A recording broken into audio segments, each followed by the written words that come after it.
আরে চোখ তুলে দেখো না কে এসেছে। আরে এই তো 5 বারের চ্যাম্পিয়নরা এসেছে গো, সিএসকে ওয়ালারা এসেছে। আরে welcome welcome welcome whistle podu army, welcome IPL 2026-এ। আরে হাসি দেখো, বাপরে হাসি ধরছে না যে। আরে চাটিনি ভাই, আর খাতা খুললে তোমাদের আজকে মিষ্টি মিষ্টি খাওয়া নাকি? বিশাল খুশির ব্যাপার তো আজকে না ভাই। মজাক সে আটকে ভালো খেলেছে, আমি ট্রোল করিনি ভাই, এটা আমার খুশির হাসি। মজাক সে আটকে খুব ভালো খেলেছে সিএসকে, খুব ভালো। এই সিএসকেটাকেই তো লাস্ট 1.5 বছর ধরে দেখতে চাইছিলাম, এই সিএসকেটাকেই তো খুঁজছিলাম ভাই, এই সিএসকেটাকেই খুঁজে পাচ্ছিলাম না। আজকে ফাইনালি খুঁজে পেয়েছি। ওহ কি খেলেছে ভাই, যেমন ব্যাটিং সেরকমই বোলিং, আর তার থেকেও টপ লেভেলের ফিল্ডিং। ভাই আগে আমায় একটা কথা বলে যে তোমাদেরকে কে মোটিভেশন স্পিচটা কে দিয়েছিল? আজকে ড্রেসিং রুমে কি কেউ স্পেশাল এসেছিল? থালা কি কল টল করেছিল নাকি? না হলে এরাম কি করে শিখে যেতে পারে ভাই? ফিল্ডিং দেখেছিল আজকে টিমটার ভাই, সব কটা যেন একবারে সব জয়েন্টি রোড হয়ে আছে বুঝলেন। চারিদিকে মনে হচ্ছে যেন সব জয়েন্টি রোড আর গ্লেন ফিলিপ দাঁড় করে দেওয়া আছে। যেমন ভাই ওদিকে নূর উঠছে, সেরকম এদিকে আখিল হোসেন উঠছে। আর ভাই সারফরাজের কথা তো বাদ দাও, ও তো ভাই একদম পুরো টার্জেন হয়ে আছে, ক্রিস ক্রিস হয়ে আছে। ওরা সোয়া করে উড়ে ক্যাচ নিয়ে গোটা মাঠ ঘুরে ফেলছে ভাই। মজা এসেছে আজকে সিএসকে খেলার দেখে বুঝলেন। হেভি লেগেছে, আউটস্ট্যান্ডিং পারফরমেন্স দিয়েছে। পরস্পর 6টা ম্যাচ ঘরে হারার পর এবং এই সিজনে পরস্পর 3টে ম্যাচ হারার পর ফাইনালি ভাই খাতা খুললো আজকে সিএসকে বুঝলে। 7টা হারের স্ট্রিক আজকে ভাঙলো ঋতুরাজ গায়কোয়াড়, মানে আলাগই চলছে ভাই। তোমার ওদিকে রাজাত পাটিদার যে 8টা ম্যাচ পরস্পর জিতে আসছিল, তার স্ট্রিক ভেঙেছে কালকে, একটা ম্যাচ হেরে গেছে। আর রাজাত পাটিদারের হারার স্ট্রিক আসছিল সমানে, হেরে আসছিল 7টা ম্যাচ, সেই জায়গায় আজকে স্ট্রিক ভেঙেছে এবং জিতেছে। Well played CSK, well played, একবারে মন ছোঁয়া পারফরমেন্স যাকে বলে বুঝলে, মন ছোঁয়া পারফরমেন্স। মানে এই ছোট আগুনটাই একজনকে লাগাতে হতো বুঝলে তো, আর সেই আগুনটা আজকে লাগিয়ে দিয়েছে তোমার ডিওয়াল ব্রেভিস। ভাই ওই ব্রেভিস আসার পরেই না টিমে একটা আলাদা লেভেলের এনার্জি ফিরে এসছে বুঝলে। হ্যাঁ ভালোই ও আসেনি আজকে ব্যাটিং করতে, বাট ও যে এসেছে না, মানে ওই ওই ওইটুকুনি দরকার ছিল। একটা ছোট কারণ, একটা খালি ছোট কারণ দরকার তোমার মোমেন্টাম ভাঙার জন্য বা মোমেন্টাম গড়ার জন্য। আজকে সিএসকের জন্য তো পার্সোনালি আমার মনে হয় ভাই ওটাই ছিল মেন কারণ এদের বুঝলে তো। আর ডিসিওয়ালাদেরকে নিয়ে কি বলবো ভাই, মানে এদেরকে চাটতেও আমি পারছি না, কারণ এরা এর আগের ম্যাচে যে ট্রমাটা পেয়েছে না, ওটা ওরা এখনো ভুলতে পারেনি ভাই বুঝলে। ওদেরকে দেখেই বোঝা যাচ্ছে যে ওরা আগেরটা ভুলতে পারেনি। যতই বাপু টসে বলুক না কেন যে যা হওয়ার হয়ে গেছে, ওসব পুরনো কথা, ওসব বাদ দাও ঠিক আছে। খেলায় হার জিত লেগে থাকে, ওটা আমরা তো মনে রাখিনি, মনে রেখেছে ভাই, মনে রেখেছে, ওদের মনে আছে, ওরা ভুলতে পারেনি। ওদের খেলা দেখে বোঝা যাচ্ছে তো, যে লেভেলের ব্যাটিং করেছে, যে লেভেলের বোলিং করেছে, যে লেভেলের ফিল্ডিং করেছে, ওদেরকে দেখেই বোঝা যাচ্ছে বুঝলে তা। আর এদের কপালটাই খারাপ ভাই, এরা একবার চোখ করতে শুরু করলে না লাগাতার চোখ কি করে। এর আগের বারেও আমার মনে আছে, তোমার মনে হয় মুম্বাই হেরে আসছিল প্রথমের দিকে, দিল্লি টেবিলের টপে ছিল ভাই, সেখান থেকে ওরা যে চোখ করা শুরু করলে তারপর আর মনে হয় সুপার ফোরে কোয়ালিফাই করতে পারিনি। আমার যতটা মনে আছে আর কি, আমার প্রপার অতটা মনে নাই, দেখতে হতো, আমি দেখিনি ভাই। যতটা আমার মনে আছে এরা কোয়ালিফাই করতে পারলে না লাস্ট পর্যন্ত দিয়ে বুঝলে তা। যে মুম্বাই ইন্ডিয়ান্স এদেরকে হারালে ওরা হেরে আসছিল, যেই এদেরকে হারালে আলাগ লেভেলের পারফরমেন্স দিতে লাগলো। সেম হয়েছে এবারে সিএসকে 3টে ম্যাচ হেরে আসছিল, এরা ভাই টপ নচ পারফরমেন্স দিয়ে আসছিল। তুমি টিমটা দেখো না খালি দিল্লি ক্যাপিটালসের আজকে, আবার আজকে আকিব নাবিকে খেলিয়েছে, আর একটা তোমার আশুতোষ শর্মাকে খেলিয়েছে। টিমটা দেখো ভাই, একবারে জট লেভেলের টিম যাকে বলে। কেমন হারলো, একবারে ওয়ান সাইডেড পিটিয়ে দিল 23 রানে ঠিক আছে। সিএসকে ওয়ালাদের ভাই ফাইনালি আজকে থেকে আইপিএল শুরু হয়েছে, ওদের আজকে থেকে খাতা খুললো। মিষ্টি খাবে তোমরা বস, দেখো মিষ্টি খাও। হ্যাঁ 5 বারের চ্যাম্পিয়নরা এই লেভেলের পারফরমেন্স দেবে, এটাই তো চাই, এটাই তো দেখতে চাইছিলাম। সিএসকে ফ্যান্সদের চোখে না এই আশাটাই ছিল যে কবে আমাদের টিমটাও ডমিনেটিং ভাবে পারফরমেন্স দেবে, ডমিনেটিং ভাবে জিতবে। আর আজকে ডমিনেটিং ভাবে জিতেছে ভাই ঠিক আছে, মানে হেভি বোলিং যাকে বলে। বিশেষ করে সিএসকে বলার তোমরা দুটো জিনিস এনেছো বুঝলে তো, এক হচ্ছে জেমি ওভারটন, আর এক হচ্ছে সারফরাজ। এরা একবারে নিজেদের 200% দিচ্ছে ভাই, 200%। জেমি ওভারটনকে আমি এর আগের দিনও লক্ষ্য করেছি ভাই, হারা ম্যাচেতে ও চেষ্টা করলে হলো না তো, সে এত ফ্রাস্ট্রেটেড হয়ে গেছে যে এসে যেন ভাই ওর মন ভেঙে গেল ভাই বুঝলে। মনে হলো যে ওখান থেকেও আরও চেষ্টা চালাতে পারতো, আর আজকেও সেরকম একদম কারেক্ট টাইমে এসে রাইট টাইমে ব্রেক থ্রু দিয়েছে। আর সারফরাজের ক্যাচ, সারফরাজ আজকে ব্যাটিং পায়নি ভাই। আমাদের সঞ্জু, আরে সঞ্জু চেটটাকে ভুলে গেছি, চেটটা আমি এটা সিএসকে চেটটাকে চুমু দিইনি ঠিক আছে, এটা আমি আমার ইন্ডিয়ার দলের চেটটাকে দিয়েছি। নাহলে লোকে বলবে তুমি সিএসকে ফ্যান। আমার কাছে ভাই সবাই সমান, আমি সবাইকে সমান চোখে দেখি ঠিক আছে, আমি কাউকে হেট করি না গো। আর চেটটা ভাই, এই চেটটাকেই তো দেখতে চাইছিলাম, এই চেটটাকেই তো আমরা চিনি। 2-3টে ম্যাচ ফ্লপ হওয়ার পরে অনেকজন ডাউট করছিল, আমি ডাউট করিনি ভাই, আমার তো মনে পড়ছে না আমি চেটটাকে ট্রোল করেছি বলে। আমরা জানি চেটটা কি করতে পারে। ইয়ার সত্যি কথা বলছি ভাই, ট্রোল করে নাই এমনি সত্যি কথা বলছি, আমি জীবনে কল্পনা করিনি যে এই সিজনের প্রথম তোমার সেঞ্চুরিটা সিএসকের কাছ থেকে আসবে। যারা টেবিলের নিচেই ছিল, 3টে ম্যাচ পরস্পর ওয়ান সাইডেড হেরে আসছিল। প্রথমে রাজস্থানের কাছে 8 উইকেটে, তারপর পাঞ্জাবের কাছে কত উইকেটে খেলো, পাঞ্জাবের কাছে ভুলে গেছি গো, আরসিবির কাছে 43 রানে। আমি আশা করিনি ভাই যে এই টিমটা, এদের দলের ব্যাটিং লাইন আপ, যাদের পাওয়ার প্লে নরম যেমন তেমন করে যাচ্ছে, আজকেও পাওয়ার প্লে খুব একটা ভালো যায়নি, আজকে হারলে আমি আচ্ছা করে চাঁটতুন, এখন আমি চাঁটবো, আর এটা ভালোর জন্য চাঁটবো, ঠিক আছে। কিছু কিছু ভুল আজকে আমার মনে হচ্ছে সিএসকে করেছে, বুঝলে তো। এর আগের দিন খালি তোমার ডিসির ব্রেকআপ হয়ে গেছে বলে ওরা ব্রেকআপের কষ্টতে আজকের ম্যাচটা হেরে গেল, নাহলে ডিসি নরম টিম নয় ভাই, আজকে দিতে পারতো ওরা গুঁজে। সিএসকে আজকের ম্যাচে না ব্যাটিংয়ের দিকে আমার কিছু কিছু ভুল ঠেকেছে, সেগুলো নিয়ে কথা বলবো, ঠিক আছে। তাহলে চলো ভিডিওটা শুরু করা যাক। যারা সাবস্ক্রাইব করেনি অবশ্যই সাবস্ক্রাইব করে নেবে, আর যারা ফেসবুকে দেখছো অবশ্যই ফলো করে নেবে। আজকে ভাই দুটো ম্যাচ ছিল। প্রথমে ম্যাচ ছিল এসআরএইচ ভার্সেস তোমার পাঞ্জাব কিংস, যেটাকে নিয়ে আমি অন্য ভিডিওতে কথা বলবো, কারণ একটা ভিডিওতে কথা বললে ভাই হেজো হয়ে যায়। আর তারপরে দ্বিতীয় ম্যাচ ছিল আরসিবি কেন সিএসকে ভার্সেস তোমার ডিসি। সবার প্রথমে টস জিতে তোমার দিল্লি, এবং টস জেতার পরে বলে যে আমরা বল করব। ভাই দলে দুটো চেঞ্জ করে ওরা ওরা তোমার নীতিশ রানার জায়গায় নিয়ে আসে আশুতোষ শর্মাকে, আর একটা কাকে বলে ভিপরাজের জায়গায় নিয়ে আসে তোমার আকিব নাবিকে। সিএসকে জাস্ট একটা চেঞ্জ করে, না সিএসকে দুটো চেঞ্জ করে, না সিএসকে একটাই চেঞ্জ করেছিল। ডিওয়াল ব্রেভিস এসেছিল প্রশান্তের জায়গায়, আর একটা মনে হলো কি হ্যাঁ একটা গুরজাপ নিতে এসেছিল তোমার ম্যাট হ্যান্ডির জায়গায়। ম্যাট হ্যান্ডি লাস্ট কটা ম্যাচ ধরে ভাই বিশাল মার খাচ্ছিল, বুঝলে, বিশাল মার খাচ্ছিল। যাই হোক সবার প্রথমেই আসে সিএসকের ব্যাটিং, আর সিএসকে কি লেভেলের স্টার্টটা করে ভাই, একবারে টপ নচ যাকে স্টার্ট বলে, বুঝলে, শুধু সঞ্জুর দিক থেকে আমার আজকে ভাই একটু হলেও রাগ আছে ঋতুরাজ গায়কোয়াড়ের প্রতি। ক্যাপ্টেন তুমি এটা কি করছো, এটা কি ধরনের পারফরমেন্স ক্যাপ্টেন? আমার পার্সোনালি মনে হচ্ছে ক্যাপ্টেনকে বসিয়ে দেওয়া ভালো হবে। ক্যাপ্টেন্সি খারাপ করেনি, এই ম্যাচটাতে ক্যাপ্টেন্সি ভালো করেছে, কিন্তু লাস্ট 7টা ম্যাচ হেরে এসছে, এটাও দেখতে হবে। আজকে প্রথম জিতলো, আশা করি এখান থেকে আরও জিতবে, কিন্তু ক্যাপ্টেনের ভাই ব্যাটিং আমার মোটেই পছন্দ হচ্ছে না।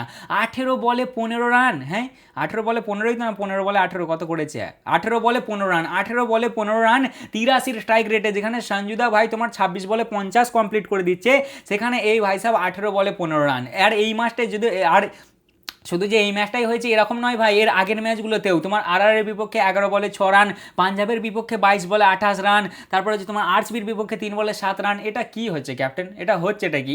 এইভাবে চলে না। তুমি আর ওপেনার এই আমাদের ক্যাপ্টেনকে যদি মানে সিএসকের ক্যাপ্টেনকে যদি বসিয়ে দেওয়া হয় না, আমি কথার কথা ধরছি, 3 নম্বরে ধরো উর্ভিল পাটেলকে, ঠিক আছে, আর আয়ুষ মাত্রকে করিয়ে দাও ওপেনিং, ভাই ফাটিয়ে দেবে এই টিমটা, ফাটিয়ে দেবে। আজকে কত বানিয়েছিল তোমার 212, এই 212 রানটা কিন্তু এনাফ রান ছিল না ভাই, এনাফ রান ছিল না। সিএসকের বোলাররা আজকে হাত তুলেছে এবং ভালো বল করেছে, নাহলে ডিসির কাছে সেই পাওয়ারটা তো ছিল যারা এই 212 রান চেস করে দিতে পারতো। 212 রানটা কম নয়, বাট সিএসকের পিচটা কিন্তু আগের মতন নেই যে স্পিনাররা এসে আটকে দেবে, সেরকম পারবে না। ব্যাটিং ফ্রেন্ডলি পিচ হয়ে গেছে এখন তোমার চেপকেতে, ওখানে রান বানানো সহজ হয়, তাই রানটা একটু তো কম হয়েছে। আর ক্যাপ্টেনের পারফরমেন্স আমাকে ভাই খুবই নড়বড়ে লাগছে, বুঝলে, টিম প্রপার শক্ত হয়ে গেছে। বাট যদি ঋতুকে ছেড়ে ধরো না, ঋতুকে আমি কথার কথা বলছি, যেহেতু 4টে ম্যাচে সেই লেভেলের পারফরমেন্স আসেনি, ঋতুকে বসিয়ে ভাই মাত্রিকে করিয়ে দাও ওপেনিং, আর ভাই 3 নম্বরে দিয়ে দাও উর্ভিল পাটিলকে, ফাটিয়ে দেবে এই টিমটা, বুঝলে, জাস্ট ফাটিয়ে দেবে। যাই হোক সেসব পরের কথা, সেসব সিএসকে ফ্যান্সরা বলবে তোমাদের কি মতামত। পাওয়ার প্লেতে ভাই এদের হয় তোমার কত 61 রান 0 উইকেটে, একটা মোটামুটি ভালো স্টার্ট, যেখানে 3-4টে উইকেট পড়া সবসময় দেখি আমরা, সেই জায়গায় 61 মানে ভালো একটা স্টার্ট হয় ভাই, ঠিক আছে। আমাদের সঞ্জুদা 26 বলে 50 রান কমপ্লিট করে, 10 ওভার শেষে 88 রানে জাস্ট একটা উইকেটে পড়ে ওই তোমার ইয়েদারটা। তারপরেই ভাই আয়ুষ মাত্রে আসে, আয়ুষ মাত্র 27 বলে 50 রান কমপ্লিট করে।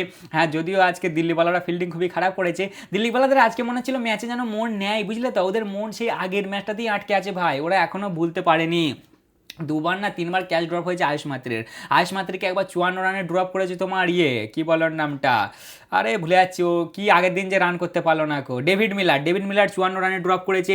তারপরে হচ্ছে তোমার সঞ্জুদাকে প্রথম ড্রপ করেছে 52 রানে, মাত্রিকে 9 রানে রান আউট করতে পারতো আমার জামাইদা, রান আউট করতে পারেনি। তারপরে কুলদীপদা একটা আয়ুষের ক্যাচ মিস করেছে, ওটা যদি একটু টাফ ক্যাচ ছিল, বাট 3 বলে 2 রানে ক্যাচটা মিস করেছে। মানে ভাই অনেক কটা ক্যাচ ছেড়েছে, ফিল্ডিং একবারে জঘন্য, যেমন যখন ফিল্ডিং হয়েছে তোমার দিল্লির, সেরকমই টপ লেভেলের ফিল্ডিং হয়েছে সিএসকে। হ্যাঁ একটা দুটো গন্ডগোল হয়ে গেছে, বাট বাকি মোটামুটি 90% হেভি ফিল্ডিং করেছে, হেভি। যাই হোক তারপরে আমাদের সঞ্জুদা তোমার 52 বলে 100 রান কমপ্লিট করে, এই সিজনের প্রথম 100, ভাই দিল্লির জন্য 100 মেরেছে, রাজস্থানের জন্য মেরেছে, আর এইবারে সিএসকের জন্য। প্রথমে দুটো একটা ম্যাচে ফ্লপ হয়েছিল, বাট স্টেটটা ভাই যখন ফর্মে চলে আসবে না, দেখবে না সামনে কি আছে, সেটা ভেঙে দেবে, বুঝলে, একবারে ভাই একটা অসাধারণ 50 মারলে, কিন্তু ভাই মাঝের দিকে এদের না রানটা স্লো হয়ে যায়, বিশেষ করে তোমার 16 ওভারের দিকে গিয়ে, বুঝলে তো।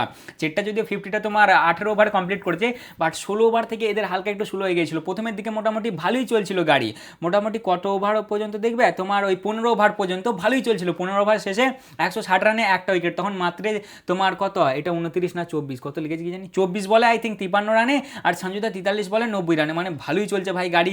কিন্তু 16 নম্বর ওভার থেকে 16 নম্বর ওভারে জাস্ট 8 রান, 17 নম্বর ওভারে লুঙ্গি 5 রান, 18 নম্বর ওভারে নাট্টু 11 রান, 19 নম্বর ওভারে লুঙ্গি 13 রান, এবং 20 নম্বর ওভারে তোমার কি এটা ছিল মুকেশ দেশকা মুকেশ 15 রান। মানে লাস্টের দিকে রানটা অনেকটাই স্লো হয়ে গিয়েছিল, প্রথমে যেভাবে শুরু হয়েছিল না সেই লেভেলের টপ ফিনিশটা হয়নি। আবার তারপরেই আয়ুষ মাত্রিকে রিটায়ার্ড আউট করিয়ে দেয় ভাই 27 বলে, না 27 বলে নয়, ছেলেটা কে তোমার 17.4 বলে 36 বলে 59 রান বানিয়ে ওকে রিটায়ার্ড আউট করে দেয়। যে দুবেদা আসে, দুবেদাও সেরকম কিছু করতে পারেনি, 10 বলে 20 রানই বানায়। আমার একটা জিনিস মাথায় ঢুকলো না যে ডেওয়াল্ট ব্রেভিসকে নয় কেন, লাস্টে তোমরা ভাই 2 ওভারের জন্য পাঠাচ্ছ, তাহলে ব্রেভিসকে পাঠাও না, ওকে তো ট্রাই করতে হতো এই ম্যাচটাতে ভাই, দুবেকে পাঠিয়ে দিলে। যদিও দুবে 10 বলে জাস্ট 20 রানই বানিয়েছে, আর আমাদের সঞ্জুদা জাস্ট তোমার কি বলে 15 বলে 56 বলে 115 রান বানাই, নট আউট, 15টা 4 মারে, আর 4টে 6 205 স্ট্রাইক রেট, একদম ভাই টপ লেভেলের ব্যাটিং হয়, ঠিক আছে। 212 রান বানায় 2 উইকেটে, রানটা একটু তো কম লাগছিল ভাই, সত্যি কথা বলবো রান একটু কম লাগছিল। আমি বলতে যাচ্ছিলাম মিথ্যে কথা বলবো না, সত্যি কথা বলবো, বেরিয়ে গেল। যাই হোক ভাই, মিথ্যে কথা বলবো না, একটু কম লাগছিল, মনে হচ্ছিল যে ভাই দিল্লি চেস করে দিতে পারে। বোলিংয়ের দিক থেকে দেখতে গেলে তোমার নাভি 2 ওভারে 17 রান, মুকেশ 4 ওভারে 37 রান, আকসারদা 4 ওভারে 39 রান খেয়ে একটা উইকেট, আচ্ছা নাট্টু 4 ওভারে 54 রান, লুঙ্গি 4 ওভারে 41 রান, এবং কুলদীপদা 2 ওভারে 24 রান। খালি আকসারদাই একটা উইকেট পেয়েছে, আর একটা আই থিঙ্ক মনে হয় রান আউট হয়েছিল, না রিটায়ার্ড আউট হয়েছে, জাস্ট একটাই, বুঝলে তো, এই একটা আউটই খালি হয়েছে, বাকি আর কেউ আউট হয়নি। তাও আবার গায়কোয়াড়দার ভাই পারফরমেন্স টপ লেভেলের হচ্ছে না, আমি সত্যি কথা বলছি, আমায় গাল দেবে তোমরা দাও, আমার ভাই পছন্দ হচ্ছে না গায়কোয়াড়দার খেলা।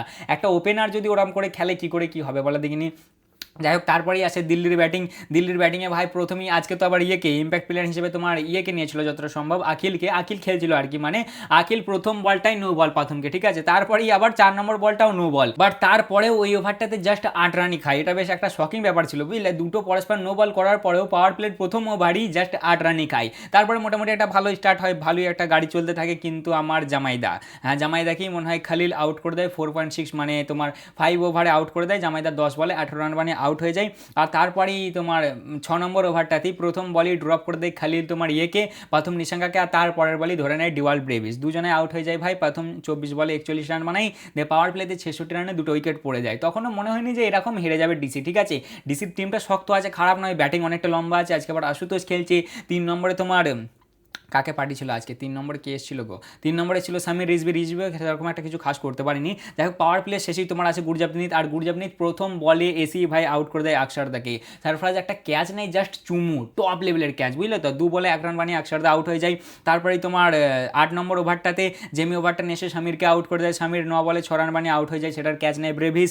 ভাই প্রথমে দুটো ম্যাচে তো সামির হেভি পারফরমেন্স দিচ্ছিল, এলএসজির বিপক্ষে 47 বলে 70 রান নট আউট, এমআইয়ের বিপক্ষে 51 রান 90 বলে, কিন্তু জিটির বিপক্ষে ভাই গোল্ডেন ডাক মেরেছে, আর এই সিএসকের বিপক্ষে 9 বলে 6 রান। ভাই মানে মনেই হচ্ছিল যে এর আগের ম্যাচটা এরা ভুলতে পারেনি, এখনো চোট এদের মনে আছে। যাই হোক ভাই, ফটফট করে 4টে উইকেট এদের পড়ে যায়, 10 ওভার শেষে 94 রানে 4টে উইকেট হয়ে যায়, যেখানে তোমার কি বলে সিএসকের 10 ওভার শেষে 88 রানে একটা উইকেট ছিল, সেখানে এদের 10 ওভার শেষে 94 রানে 4টে উইকেট হয়ে যায়। তারপরেই 11 নম্বর ওভারে ভাই 15 রান, 12 নম্বর ওভারে 15 রান, এটা নূর আর খালির পরস্পর খায়, সেখান থেকে একটু কামব্যাক করে, কিন্তু ভাই তারপরে 13 নম্বর ওভারে এসে জেমি ওভারটান, সিএসকে ভাই জেমি ওভারটান একটা পেয়েছে, বুঝলে, ছেলেটা একবারে জিজান ঝুঁকে দিচ্ছে, মানে যখনই ব্রেক থ্রু লাগবে তখন দিয়ে দিচ্ছে, ব্যাটিংও এসে মোটামুটি নিচের দিক থেকে একটু কন্ট্রিবিউট করছে, একবারে ছেলেটা মানে পুরো সিএসকের মধ্যে, আর মানে কালারটাও ঢুকে গেছে, বুঝলে তো, সিএসকের মধ্যে ও আর সারফরাজ এই দুজন একবারে নিজের ভাই 200% দিচ্ছে, বাকিরা কম দিচ্ছে এরকমটা নয়, বাকিরাও দিচ্ছে, কিন্তু ভাই এরা দুজন নিজেদের একবারে যতটা আছে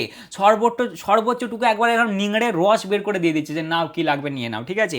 তোমার 13 নম্বর ওভারে জেমি মিলারকে আউট করে দেয়, 14 বলে 17 রান মানে আউট হয়ে যায়। 15 নম্বর ওভারে নূর আশুতোষকে আউট করে দেয়, আশুতোষ এসেছিল ইম্প্যাক্ট প্লেয়ার হিসেবে, 10 বলে 19 রান মানে আউট হয়ে যায়।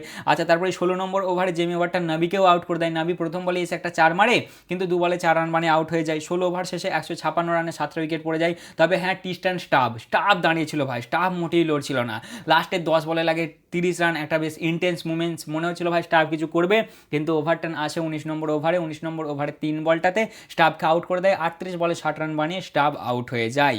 স্টাফ তোমার 38 বলে 60 রান বানিয়েছে, 4টে 4 3টে 6 157 স্ট্রাইক রেটে, আর লাস্টে সেরকম কেউই নাই ভাই, কুলদীপ ছিল আর তোমার কে ছিল, লুঙ্গি ছিল, ওরা সেরকম কিছুই করতে পারেনি। কুলদীপ লুঙ্গি দুজনেই আউট হয়ে গেছে, একজন বানিয়েছে 4 রান, একজন বানিয়েছে 3 রান, আর লাস্টে নাটরাজান ছিল। বাস এখানেই মোটামুটি ম্যাচ খতম, ঠিক আছে। তোমার 189 রানই প্যাক হয়ে যায়, মানে অল আউট হয়ে গেছে, লাস্ট বলে আউট হয়ে গেছে 20 ওভার শেষে দিয়ে 23 রানে এই ম্যাচটা জিতে গেছে সিএসকে। বোলিংয়ের দিক থেকে দেখতে গেলে তোমার আখিল হোসেন 2 ওভারে 20 রান খেয়েছে, একটা উইকেট নিতে পারেনি।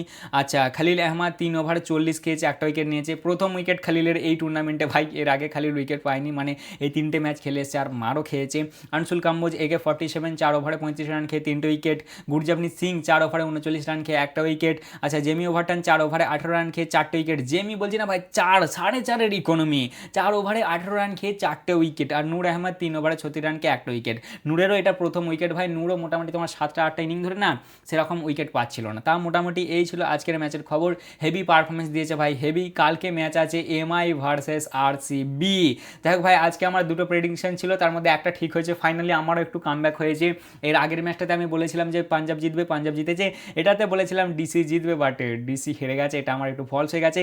কালকে দুটো ম্যাচ আছে, প্রথমে আছে LSG ভার্সেস GT, যেটা পার্সোনালি আমার মনে হচ্ছে যে কে জিতবে, একটু টাফ টক্কর ভাই। জিটিও ভালোই জিতে আসছে, LSGও ভালোই খেলে আসছে। জিটিকে আমি ব্যাক করছি। আর রাতে ম্যাচ আছে MI ভার্সেস RCB, এটা তো ভাই কাঁটার টক্কর হতে চলেছে, বুঝলে। এখানে আমি যাচ্ছি আপাতত RCBর দিকে, ঠিক আছে। দেখা যাক কেমন হয়। তা মোটামুটি এই ছিল আজকের ভিডিও।